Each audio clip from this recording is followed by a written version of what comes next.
જય શ્રી કૃષ્ણ. નમસ્કાર મિત્રો, સ્વાગત છે તમારું એક નવા વિડીયોમાં. ગમે તો શેર જરૂર કરજો અને નવા હોય તો ચેનલને સબસ્ક્રાઈબ કરી દેજો. વિડીયો અંત સુધી જોજો, બહુ જ મજા આવશે. મારી દીકરી ખૂબ જ સુંદર હતી, એટલે એના ઘણા સારા માંગા આવતા હતા, પણ તે બધાને ના પાડી દેતી હતી અને કહેતી કે હું કોઈ અપંગ છોકરા સાથે જ લગ્ન કરીશ.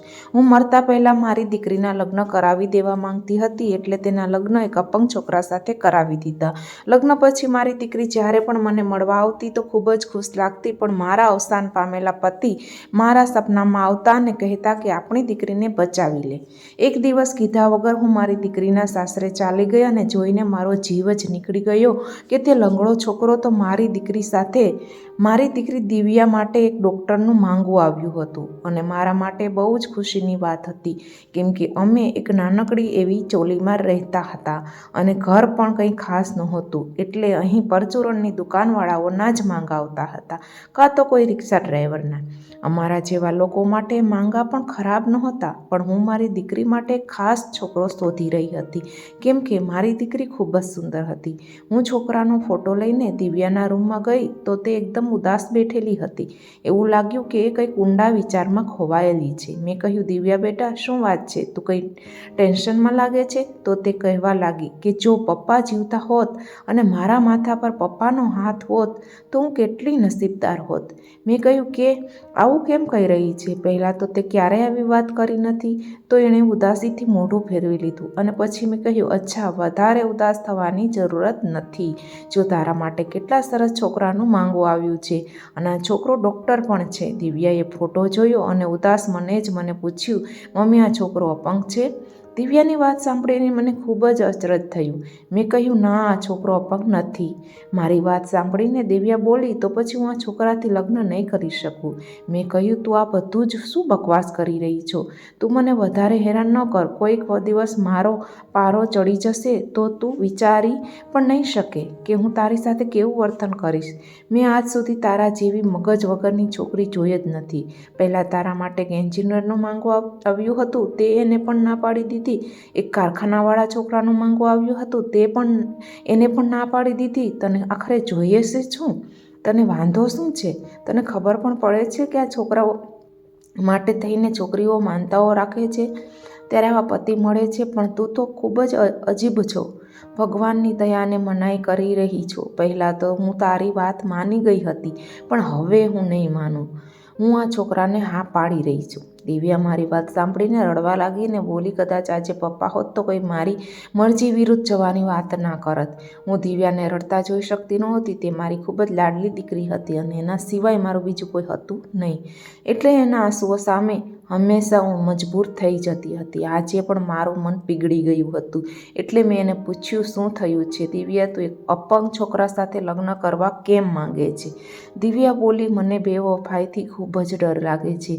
સુંદર દેખાતા અને સ્માર્ટ છોકરાઓ માટે તો ઘણી છોકરીઓ મળી રહે છે, પણ તમે પોતે જ વિચારો મમ્મી, એક એવો છોકરો જે બધી જગ્યાએથી તિરસ્કાર પામ્યો હોય, જેને કોઈ પ્રેમ ન કરતું હોય, જ્યારે હું તેની જીવનસાથી બનીશ તો તે મારી કેટલી કદર કરશે? તે મને મૂકવાનું વિચારી પણ નહીં શકે. આખી જિંદગી મારો પતિ ફક્ત મારો જ થઈને રહેશે અને હંમેશા મારા પ્રત્યે વફાદાર રહેશે, અને ભગવાન પણ રાજી થઈ જશે કે હું કોઈકનો સહારો બની શકી, એટલે ભગવાન આખી જિંદગી મને ખુશ રાખશે. દિવ્યાની વાતો સાંભળીને હું તેના ચહેરા સામે જોતી જ રહી ગઈ. પછી કંઈ કીધા વગર ઊભી થઈને રૂમની બહાર આવી ગઈ. મારી દીકરી પહેલાં તો ખૂબ જ ખુશ મિજાજ રહેતી હતી, ખૂબ જ ચંચળ હતી, પણ તેના પપ્પાના મૃત્યુ પછી તે ખૂબ જ ઉદાસ રહેવા લાગી હતી. નાની નાની વાતોને પણ મન પર લગાડી લેતી અને એવી વાતો વિચારવા લાગતી જે તમે વિચારી પણ નહીં શકો. તે બીજાની લાગણીઓને સમજતી હતી, પણ હું એ વિચારીને ડરી જતી કે જે છોકરાને પોતાના જ સહારાની જરૂરત હોય તે મારી દીકરીનું શું ધ્યાન રાખશે? પહેલાં તેણે પાપ વગર જિંદગી ગુજારી છે અને હવે એક એના પતિ સાથે જિંદગી ગુજારશે જે તેનું સરખી રીતે ધ્યાન પણ નહીં રાખી શકે, જે તેની સાથે ચાલી પણ નહીં શકે. મેં થોડા સમય માટે આ વાતને પડતી મૂકી દીધી. મેં વિચાર્યું કે થોડો સમય પસાર થશે પછી દિવ્યા સાથે ફરીવાર વાત કરીશ અને મારી દલીલો તેની સામે રાખીશ. બની શકે કે તે મારી વાત માની પણ લે. આ કામ માટે મેં દિવ્યાને 2-3 દિવસનો સમય આપ્યો હતો કે સરખી રીતે સમજી વિચારીને કોઈ નિર્ણય કરે. આ વાતને 3-4 દિવસ પસાર થઈ ગયા. પછી હું દિવ્યા સાથે વાત કરવા માંગતી હતી, પણ તે પહેલાં જ કુદરતને કદાચ કંઈક બીજું જ મંજૂર હતું. ચોથા દિવસે સવારથી મારી તબિયત ખરાબ હતી. વારંવાર મારું મન ગભરાઈ રહ્યું હતું અને ખૂબ જ પરસેવો વળી રહ્યો હતો. મેં મનમાં વિચાર્યું કે દિવ્યાને કહું કે મને જલ્દી કોઈ ડૉક્ટર પાસે લઈ જા, પણ પછી વિચાર આવ્યો કે મારી દીકરી મારી તકલીફ અને પરેશાની જોઈને ગભરાઈ જશે, એટલે હું પોતે જ બધી તકલીફ સહેતી રહી. ત્યારે જ મારા હાથમાં ખૂબ જ દુખાવો થવા લાગ્યો અને હાથથી થઈને છાતી સુધી દુખાવો જઈ રહ્યો હતો. અચાનક મારી આંખો સામે અંધારા આવવા લાગ્યા. જ્યારે મારી આંખો ખુલી તો મારા હાથમાં નળીઓ લાગેલી હતી અને અલગ અલગ પ્રકારના મશીનો પણ લાગેલા હતા. ફરી એકવાર મારી આંખો સામે અંધારું છવાઈ ગયું.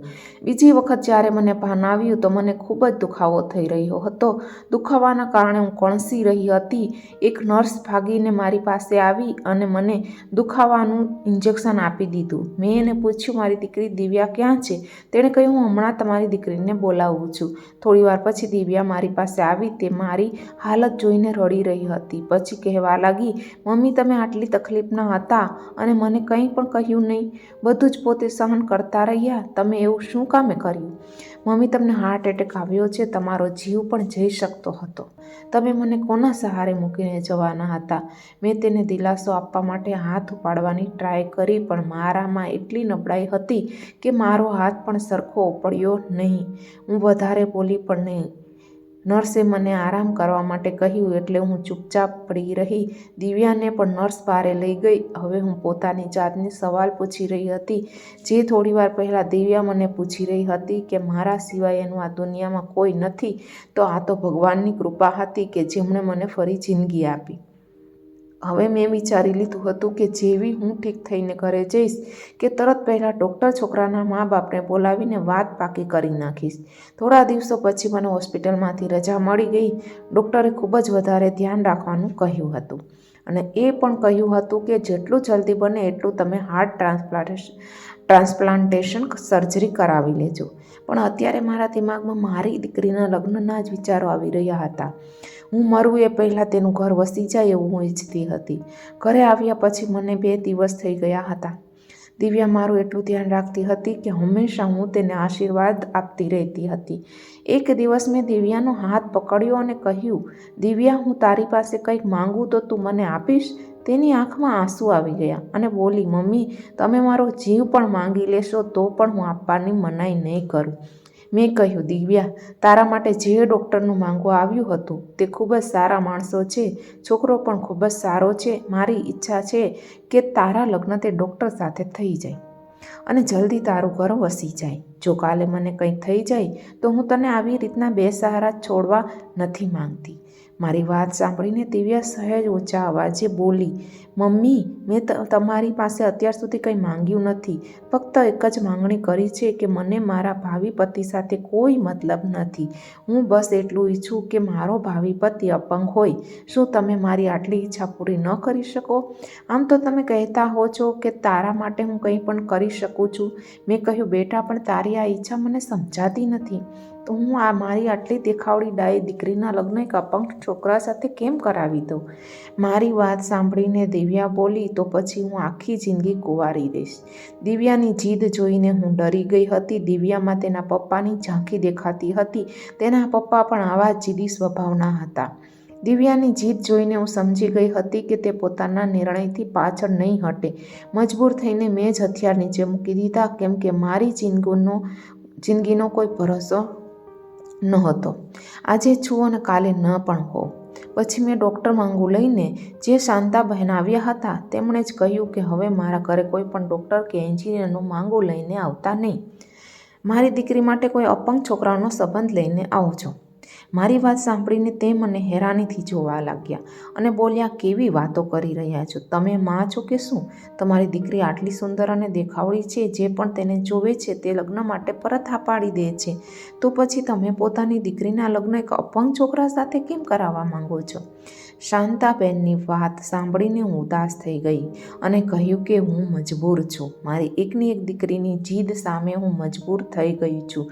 દિવ્યા કોઈ પણ છોકરાને હા નહીં પાડે, બસ તેને કોઈક લંગડા છોકરા સાથે જ લગ્ન કરવા છે. હું કેટલા સમયથી તેને સમજાવી રહી છું, પણ તે પોતાની જીદ છોડતી જ નથી. મારી વાત સાંભળીને તેમણે કહ્યું, ઠીક છે, હું તમારી પસંદગીનો કોઈ છોકરો શોધીને તમને જણાવીશ. મેં તેમને થોડાક રૂપિયા આપ્યા ને પછી તે જતા રહ્યા. જ્યારે દિવ્યાને ખબર પડી કે મેં તેની વાત માની લીધી છે અને શાંતાબેનને કહી દીધું છે કે કોઈ લંગડા છોકરાનું માગું ગોતીને લઈ આવે, એટલે દિવ્યા ખૂબ જ ખુશ થઈ ગઈ હતી. ખુશીથી મને ચોંટી ગઈ અને બોલી, મમ્મી તમે ખૂબ જ સારા છો, મારી બધી જ વાત માનો છો. દિવ્યાની વાતો સાંભળીને હું થોડીક નારાજગીથી બોલી, કદાચ તું પણ મારી બધી વાત માનતી હોત તો કેટલું સારું હોત. મારી વાત સાંભળીને દિવ્યા બોલી, મમ્મી આટલા ખુશીની પળોમાં મને ઉદાસ ન કરો. હું તમારી બધી જ વાતો માનું છું. દિવ્યા જે પહેલાં હંમેશા કોઈક વિચારોમાં અને ચૂપ રહેતી હતી, તે આજે એકદમ ખુશીથી ઝૂમી રહી હતી. દિવ્યાને ખુશ જોઈને મારા ઘરનું વાતાવરણ ખુશનુમા થઈ ગયું હતું. પણ હું મારી દીકરી વિશે વિચારી રહી હતી કે ખબર નહીં આગળ આની સાથે શું થશે. હું શાંતાબહેનની રાહ જોઈ રહી હતી. મને ખબર હતી કે એવો છોકરો ગોતવામાં થોડોક સમય લાગશે, પણ મારી અપેક્ષાથી ઊંધું જ થયું. જલ્દી જ એવો છોકરો મળી ગયો. ત્રીજા કે ચોથા દિવસે જ તે મારા ઘરે આવ્યા. જેવા જ શાંતાબેન ઘરે આવ્યા કે દિવ્યા ઊભી થઈને ચા બનાવવા રસોડામાં જતી રહી. મને એવું લાગ્યું કે જાણે દિવ્યા પહેલાંથી જ તેમની રાહ જોઈ રહી હતી. મેં શાંતાબેનને બેસાડ્યા અને પૂછ્યું, તમે કેમ છો? શું કોઈ એવો છોકરો મળ્યો જેવું મેં કહ્યું હતું?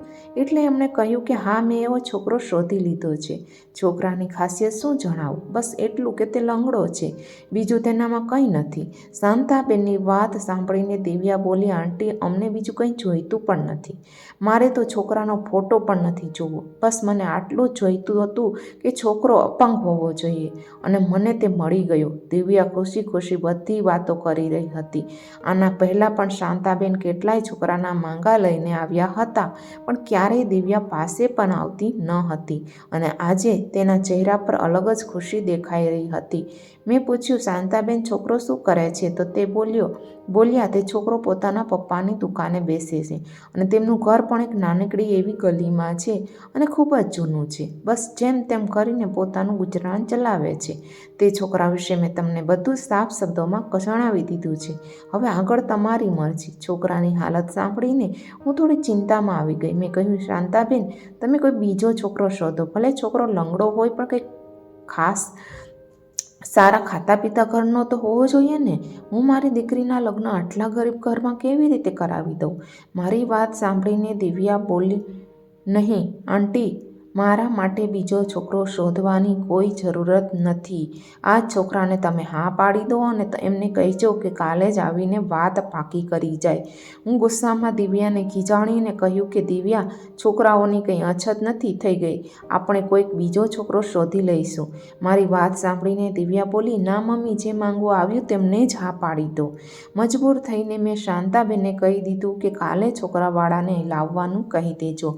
મેં વિચાર્યું હતું કે જ્યારે તે લોકો આવશે ત્યારે કંઈક ને કંઈક ખામી કાઢીને હું ના પાડી દઈશ. પણ બીજા દિવસે જ્યારે છોકરાવાળા આવ્યા તો હું તેમને જોઈને ચોંકી ગઈ. તે તો ખૂબ જ કંગાળ અને ગરીબ લાગી રહ્યા હતા. બોલવા ચાલવાના અંદાજ પરથી પણ અભણ લાગી રહ્યા હતા. મેં દિવ્યાને કહ્યું કે હજુ વિચારી લે, હજી તારી પાસે ટાઈમ છે. પણ દિવ્યા માની નહીં. ખબર નહીં તેની આંખો પર કેવી પટ્ટી બંધાયેલી હતી કે એણે મને કહ્યું કે મને આ છોકરો પસંદ છે, એટલે તમે હા પાડી દો. હવે મને ખબર પડી કે મા બાપ પોતાના એકના એક સંતાનની સામે કેવી રીતે મજબૂર થઈ જતા હોય છે. થોડા દિવસોથી ફરી મારી તબિયત ખરાબ રહેવા લાગી હતી. છાતીમાં ધીમો ધીમો દુખાવો પણ થઈ રહ્યો હતો, અને એવું લાગી રહ્યું હતું કે જાણે આ દુખાવો મારો જીવ લઈને જ જશે. બસ એ જ ડરથી મેં દિવ્યાના લગ્ન માટે હા પાડી દીધી. છોકરાવાળા ગરીબ હતા એટલે કહ્યું કે લગ્ન ખૂબ જ સાદાઈથી કરીશું. મેં ક્યારેય વિચાર્યું નહોતું કે હું પોતાની લાડલી એકની એક દીકરીના લગ્ન આવી રીતે કરાવીશ. મન ઉપર ખૂબ જ ભારી બોજ હતો. એક તો મારી લાડલી મને છોડીને જઈ રહી હતી, અને ઉપરથી આ છોકરાનું ઘર પણ મને બિલકુલ પસંદ નહોતું. 8 દિવસ પછી દિવ્યાના લગ્ન હતા. લગ્નની કંઈ ખાસ તૈયારીઓ કરવાની નહોતી. જેમ તેમ કરીને આ દિવસો પણ નીકળી ગયા અને દિવ્યાના લગ્ન પણ થઈ ગયા. તે પોતાના સાસરે જતી રહી. દિવ્યાની જુદાઈ મારાથી સહન થતી ન હતી, પણ હું મારા મનને સમજાવતી હતી કે આ જ દુનિયાનો રિવાજ છે. દીકરીઓ તો પારકું ધન કહેવાય, એકનો એક દિવસ પોતાના મા બાપને મૂકીને જતી જ રહે છે. આખી રાત હું દિવ્યાના સુખી લગ્ન જીવન માટે ભગવાનને પ્રાર્થના કરતી રહી. સવારે ઉઠીને સૌથી પહેલાં મેં નાસ્તો બનાવ્યો અને પેક કરીને દિવ્યાના સાસરે જવા નીકળી ગઈ, કેમ કે મેં દિવ્યાનું ઘર જોયું ન હતું અને મને તેને મળવાની ખૂબ જ ઈચ્છા થઈ રહી હતી. તેના સાસરે પહોંચીને તેની હાલત જોઈને મને ધક્કો લાગ્યો. તે લોકોની હાલત તો ખૂબ જ ખરાબ હતી. એકદમ જર્જરિત એવું 2 રૂમનું મકાન હતું. ઘરમાં સાફ સફાઈ પણ હતી નહીં. તેની સાસુ પણ ખૂબ જ અજીબ હતી. મને જોઈને તેણે જરાય આવકાર પણ આપ્યો નહીં. ઉલટાનું મને કહેવા લાગી કે અમે ખૂબ જ ગરીબ છીએ, રોજ રોજ મહેમાનોની આગતા સ્વાગતા અમને પરવડે નહીં. જો તમે રોજ રોજ અમારા ઘરે આવશો તો મુસીબત તમારી દીકરીને જ થશે. દિવ્યા બાજુમાં જ ઊભી પોતાના સાસુની વાતો સાંભળી રહી હતી, પણ તે કંઈ બોલી નહીં. મેં કહ્યું કે મેં દિવ્યાનો મનપસંદ નાસ્તો બનાવ્યો હતો એટલે એને આપવા આવી હતી. હવે હું નીકળું છું. જ્યારે હું જવા લાગી તો દિવ્યા દોડીને મને ગળે વળગી ગઈ અને તેની આંખોમાં આંસુ હતા. તે બોલી, મમ્મી, હું તમારી સારી દીકરી સાબિત ન થઈ. મેં તમને ખૂબ જ દુઃખ આપ્યા છે. મેં દિવ્યાની આંખોમાંથી આંસુ લૂછ્યા અને કહ્યું, બેટા, મને તારાથી કોઈ ફરિયાદ નથી. બસ તું પોતાના ઘરમાં ખુશ રહેજે. ભગવાન તારું નસીબ સારું કરી દેશે. દિવ્યા બોલી, મમ્મી, તમે મારી એક વાત માનશો?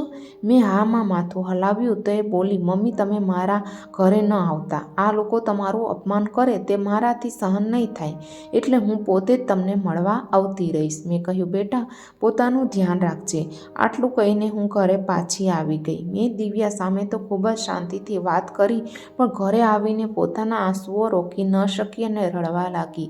મારી દીકરીએ હાથે કરીને પોતાના પગ પર કુલ્હાડી મારી હતી અને હવે હું કંઈ કરી પણ શકતી નહોતી. દિવ્યા વગર ઘર સૂનું સૂનું લાગી રહ્યું હતું. ક્યારેક ક્યારેક આસ પડોશની બહેનો આવતી તો મન થોડું હળવું થઈ જતું.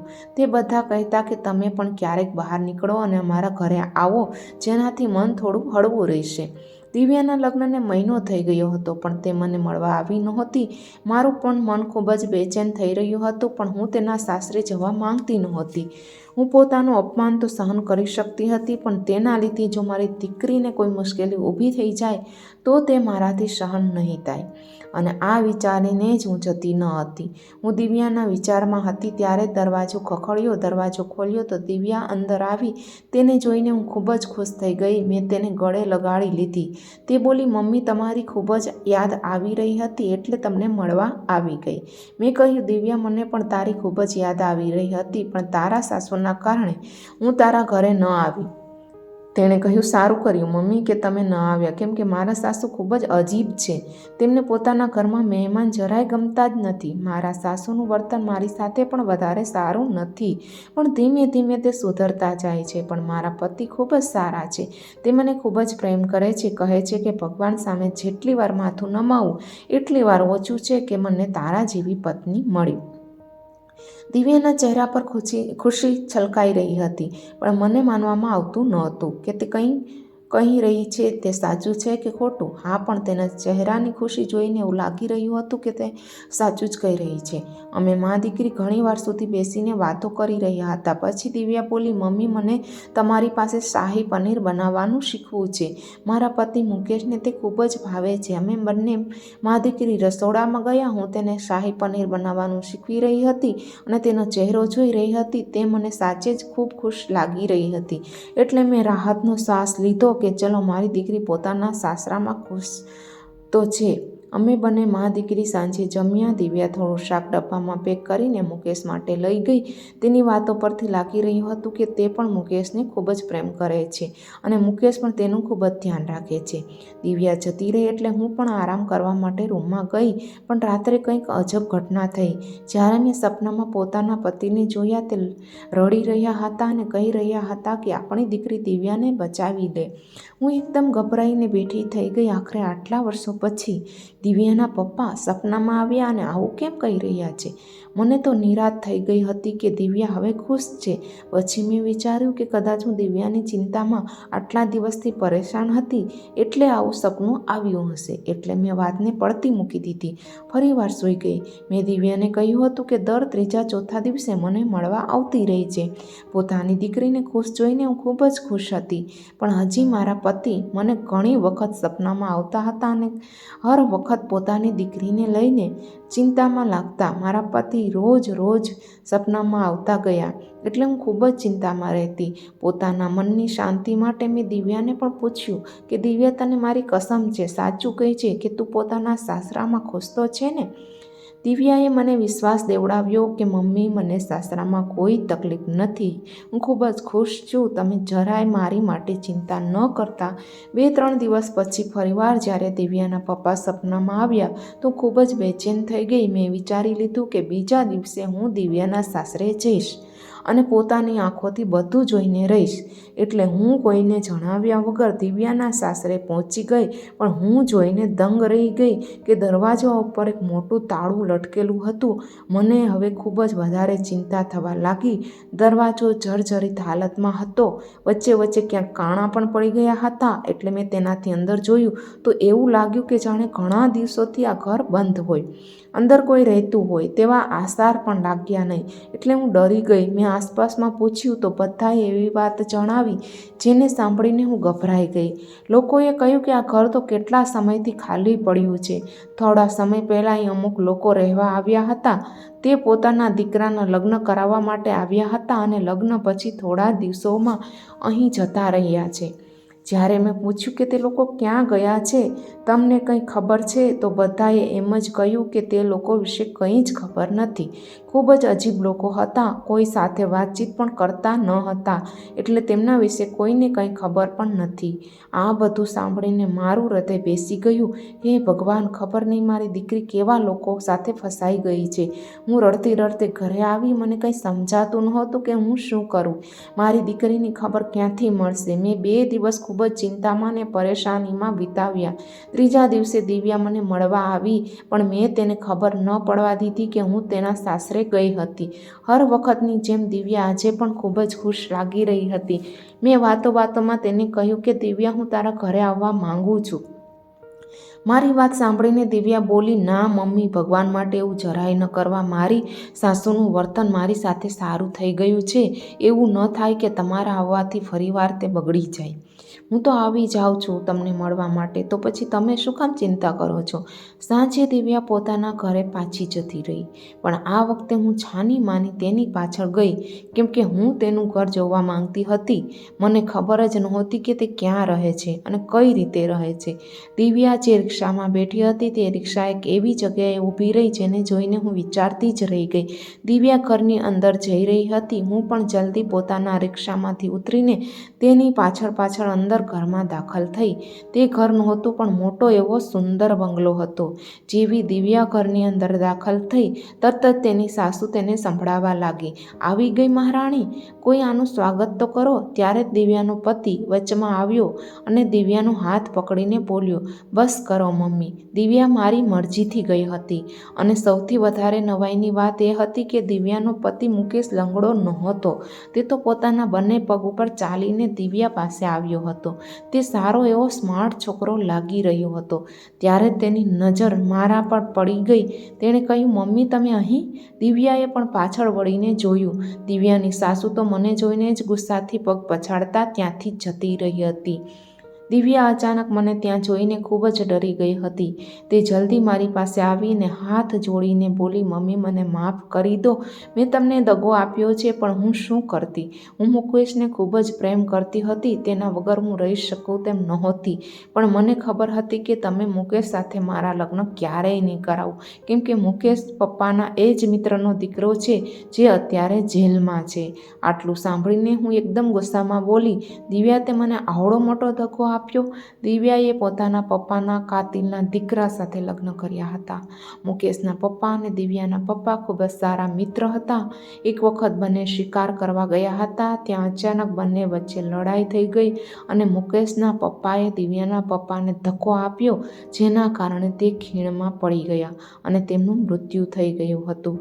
મેં પણ પોલીસને કહી દીધું કે મારા પતિને તેમના મિત્રએ જ માર્યા છે અને પોલીસે તપાસ કરીને મુકેશના પપ્પાને પકડી લીધા અને તેમને 15 વર્ષની સજા થઈ ગઈ હતી.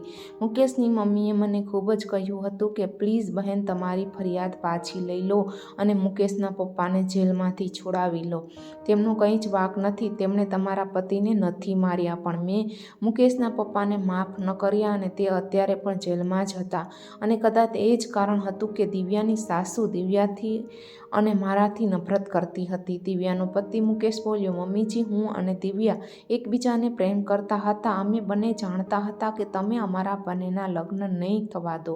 એટલે દિવ્યાએ તમારી પાસે જીદ કરી કે તે કોઈ લંગડા છોકરા સાથે જ લગ્ન કરશે, જેથી તમને કોઈ શંકા ન જાય અને તમે એના માટે કોઈ બીજો સારો છોકરો ન ગોતો. મારા જ એક દોસ્તારના મમ્મીને લઈને હું એક જૂના એવા ઘરમાં ભાડે રહેવા જતો રહ્યો હતો અને મારા દોસ્તારની મમ્મીને મારી મમ્મી કહીને મેં તમારા ઘરે મોકલ્યા હતા અને આવી રીતે અમારા લગ્ન થઈ ગયા હતા. મારા મમ્મીને પણ આ લગ્ન મંજૂર નહોતા. તેમણે હજી સુધી દિવ્યાને પોતાની વહુ તરીકે સ્વીકારી નથી. તે જ્યારે પણ દિવ્યાને પોતાની સામે જુએ છે તો એમને મારા પપ્પાનો ચહેરો યાદ આવી જાય છે, જે અત્યારે જેલમાં છે. મુકેશની વાત સાંભળીને હું કંઈ બોલી નહીં અને ઘરે પાછી આવી ગઈ. પહેલાં તો દિવ્યા પર ગુસ્સો આવી રહ્યો હતો. એટલો ગુસ્સો હતો કે એમ થતું હતું કે તેની સાથે બધા જ સંબંધ તોડી નાખું. પણ પછી ગુસ્સો શાંત થયો ત્યારે ઠંડા દિમાગથી વિચાર્યું તો લાગ્યું કે ક્યાંક ને ક્યાંક ભૂલ તો મારી જ પણ છે. બની શકે કે દિવ્યાના પપ્પાનું મૃત્યુ એક એક્સિડન્ટલ હોય, કેમ કે તે બંનેમાં ગાઢ મિત્રતા હતી. તો પછી મુકેશના પપ્પા દિવ્યાના પપ્પાને મારી કેમ શકે? આખી રાત હું આ જ વિચારમાં રહી અને પછી એક નિર્ણય પર પહોંચી. એટલે સવારે હું પોલીસ સ્ટેશન ગઈ અને મારી ફરિયાદ પાછી લઈ લીધી અને થોડી ઘણી લાગવગથી મુકેશના પપ્પાને જેલમાંથી છોડાવી લીધા. હું પોતાને ઘરે આવી ગઈ. બીજા દિવસે દિવ્યા, મુકેશ અને તેના મમ્મી પપ્પા અમારા ઘરે આવ્યા. મુકેશની મમ્મી આવતા હોય મને હાથ જોડીને બોલી, તમે આમને જેલમાંથી છોડાવીને ખૂબ જ સારું કામ કર્યું છે. મારા મનમાં ગુસ્સો ભરેલો હતો એટલે હું દિવ્યા સાથે ખરાબ વર્તન કરતી હતી. દિવ્યા તો ખૂબ જ સારી અને ડાઈ છોકરી છે. હું એને ખબર નહીં કેવી કેવી વાતો સંભળાવતી રહેતી, પણ તેણે ક્યારેય પણ મને વળતો જવાબ આપ્યો ન હતો.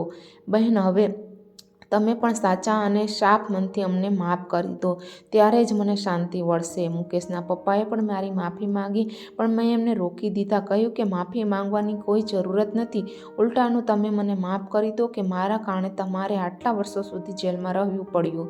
બસ આપણા છોકરાઓ ખુશ રહે, આપણે બીજું શું જોઈએ? બધાના ચહેરા પર ખુશીઓ હતી.